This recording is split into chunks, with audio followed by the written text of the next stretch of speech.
बिस्मिल्लाहिर्रहमानिर्रहीम, अस्सलाम वालेकुम। Welcome to cooking with Shazia. आज हम बनाने जा रहे हैं सर्दियों की सौगात मछली।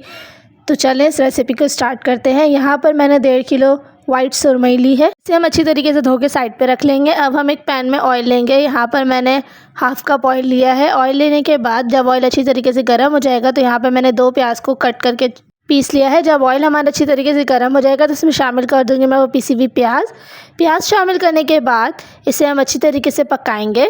बहुत ही मज़ेदार डिश बनती है और सर्दियों में बहुत शौक़ से खाई जाती है, तो इसे ज़रूर ट्राई करिएगा। प्याज को अच्छी तरीके से भूनने के बाद अब हम इसमें शामिल कर देंगे लहसुन और अदरक का पेस्ट। 1 टेबल स्पून लहसुन और 1 टेबल स्पून अदरक का पेस्ट शामिल करके इसे भी अच्छी तरीके से हम पका लेंगे। अब नेक्स्ट स्टेप में मैंने यहाँ पर 2 बड़े टमाटर और 2 बड़ी हरी मिर्चों को पीस लिया है।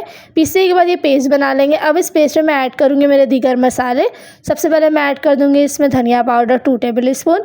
साथ में शामिल कर दूँगी मैं लाल मिर्च पाउडर 1 टेबल स्पून। अब मैं शामिल कर दूँगी इसमें ज़ीरा पाउडर 1 टेबल स्पून। साथ ही साथ इसमें शामिल कर दूँगी मैं हल्दी ½ टी स्पून।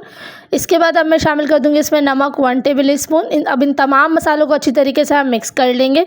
मिक्स करने के बाद अब मैं इसमें शामिल कर दूँगी मछली मसाला, जो कि बहुत आराम से मिल जाता है मार्केट में। तो ये मसाला शामिल करने के बाद अब इसे अच्छी तरीके से मिक्स करके प्याज में हम शामिल कर देंगे। शामिल करने के बाद इसे हम बहुत अच्छी तरीके से भून लेंगे और तब तक पकाएंगे जब तक इसका ऑयल अच्छी तरीके से ऊपर ना आ जाए।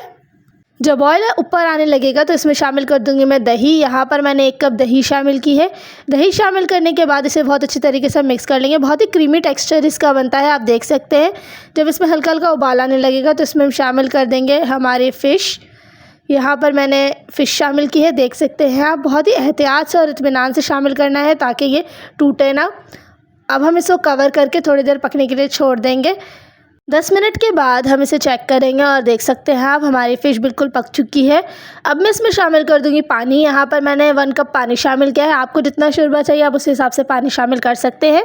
पानी शामिल करने के बाद इसे अच्छी तरीके से मिक्स करेंगे, लेकिन इसको चमचे से मिक्स नहीं करना है बल्कि उठा के अच्छी तरीके से इसे मिक्स करना है। अगर आप चम्मच की मदद से मिक्स करेंगे तो हमारी मछलियाँ टूट सकती हैं। अब आप देख सकते हैं पानी में उबाल आ चुका है। अब मैं इसमें शामिल कर दूंगी गरम मसाला 1 टेबल स्पून। साथ में मैंने हरी मिर्च और हरा धनिया शामिल किया है। अब हमारी डिश बिल्कुल रेडी हो चुकी है। इसे सर्व करें और मुझे कमेंट सेक्शन में ज़रूर बताएगा कि आपको ये डिश कैसी लगी। हाजिर होंगे एक बिल्कुल नई रेसिपी के साथ। तब तक अपना बहुत सारा ख्याल रखिएगा, दुआ में याद रखिए। मेरे चैनल को सब्सक्राइब कर लीजिएगा। अल्लाह हाफिज़।